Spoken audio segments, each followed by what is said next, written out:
అనుభూతికి లోనవ్వాలనేటటువంటి విధంగా కోరుకుంటున్నాము. సర్వే జనా సుఖినో. స్వామి, దీంట్లో మీకు చిన్న మాట ఒకటి, ఇక చుట్టుపక్కల ఏమేమి గుళ్ళు ఉన్నాయి అవి కూడా చెప్పండి దీంట్లో.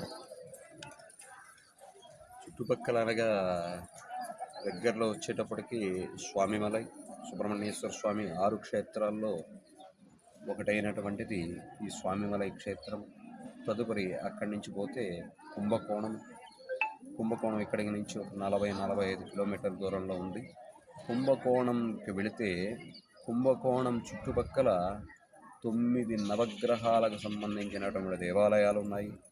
అదేవిధంగా లలితాంబిక దేవాలయం ఉన్నది.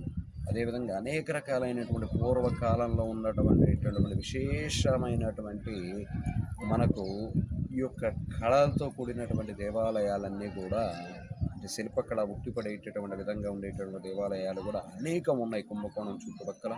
అటువంటి మహత్తరమైనటువంటి దేవాలయాలన్నీ కూడా మన కుంభకోణం అనేటటువంటి విశేషమైనటువంటి క్షేత్రంలో ఉంటుంది. మనం ఏదైనా కూడా ఒక పాపం అనేది చేస్తే, ఒక ప్రాంతానికి వచ్చి ఒక పాపం చేస్తే ఆ పాపానికి ఉపశమనం ఎక్కడ దొరుకుతుందంటే మనం కాశీ పట్టణానికి పోతే ఆ పాపానికి ఉపశమనం దొరుకుతుంది.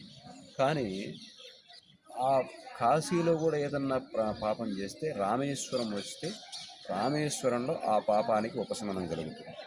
కానీ రామేశ్వరంలో ఏదైనా పాపం చేస్తే తిరిగి మరియు కూడా కాశీకి వెళ్ళమంటారు. పదే అదేవిధంగా కాశీకి మనం ప్రయాణం చేస్తూ ఉండే దానికంటే కూడా కాశీలో చేసేటటువంటి పాపాలు పోవాలంటే కుంభకోణంలో కుంభేశ్వరుని దర్శించాలి. ఆ కుంభేశ్వరుని దర్శిస్తే ఉన్నటువంటి పాపాలన్నీ కూడా నివృత్తి అవుతాయి. అదేవిధంగా కుంభకోణంలో ఏదైనా కూడా పాపం చేస్తే అదే కుంభకోణంలో మరలా దర్శనం చేసుకుంటే అక్కడ ఉన్నటువంటి పాపం అంటే పాపం మళ్ళీ లేకుండా పోతూ ఉంటుంది. అటువంటి క్షేత్రం కుంభేశ్వర స్వామి ఉండేటటువంటి ఈ యొక్క మహత్తరమైనటువంటి క్షేత్రం కుంభకోణం అనేటటువంటి క్షేత్రము. ఆ క్షేత్రాన్ని మేము అతి తొందరలో అంటే కాదు, మరి ఒక గంటన్నరలో ఆ క్షేత్రాన్ని కూడా సందర్శించాలనుకుంటున్నాం.